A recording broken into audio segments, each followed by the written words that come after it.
So I got done with episode 8, and it was, if I had to be pretty brutal, and I want to be careful, I don't want to invoke this too much, and we'll talk about this in the conclusion, but I'd say two-thirds was pretty solid, but definitely a third was kind of wonky, kind of weak.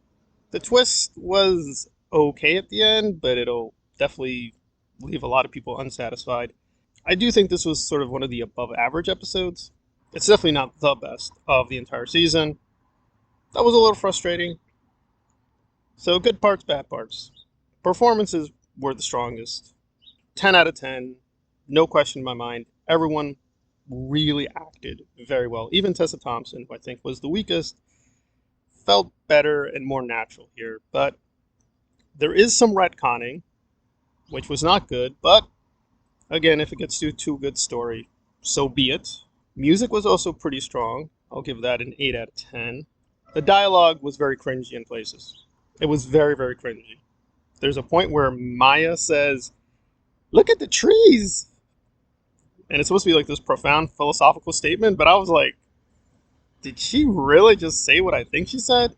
So, yes, the dialogue was very anemic in certain places.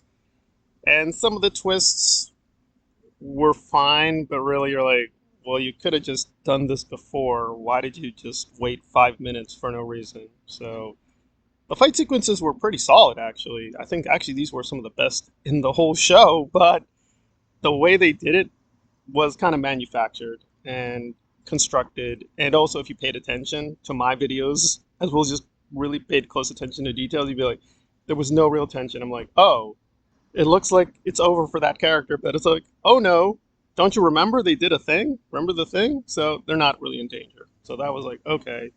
Since I paid attention, I'm like, I know what's going to happen. It was fairly predictable in certain areas where I predicted things. I'll just say I was mostly correct, especially in terms of character deaths, but not the way they got there.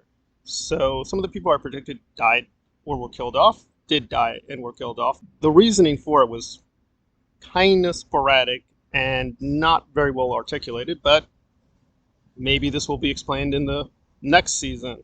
So we want to be fair, but leap moments where the plot logic, or whatever we're going to call it, and again, I want to be careful here, because I have disagreements with this person, but not to be too Maulerish. But yeah, there were certain sections where a Mauler person would be like, wait, that does not jive with the earlier episodes. It really doesn't jive, even within this own episode.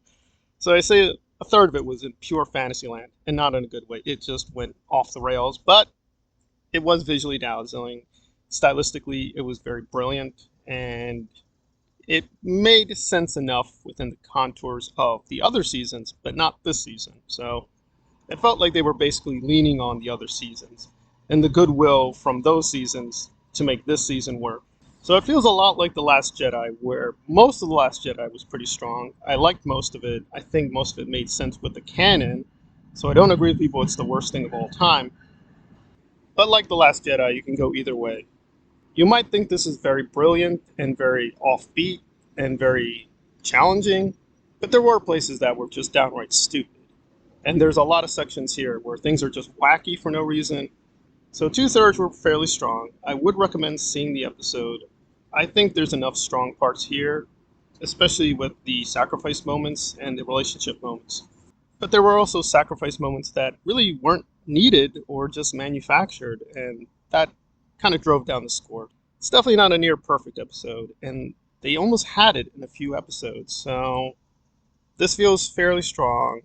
A lot of the threads were paid off, so if you did see the earlier episodes, I would recommend seeing the whole season. You'll get a lot out of it, but definitely some of the resolutions just felt coming out of nowhere, very phony, very constructed.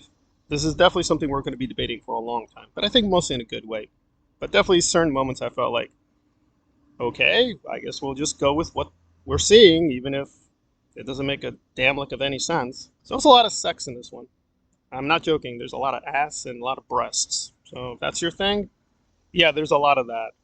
But in terms of the larger themes, and the most I can map out is water is good, water is great, water is connected to women and power and goddess stuff. That's about it. So some of the philosophy was very profound, but a lot of it just felt very thin and just water is important to evolution and to people. And there were some interesting Truman callbacks and references with Ed Harris. And I thought those were interesting, but it just shows you, wow, the Truman Show was so brilliant and not going too far and not doing too much and constraining themselves. I'm glad they did what they did because, again, they had to answer certain questions in a certain way. But I do feel frustrated with the new questions. Don't feel very profound. They feel weak and were kind of misleading given what we were given in the earlier part of the season.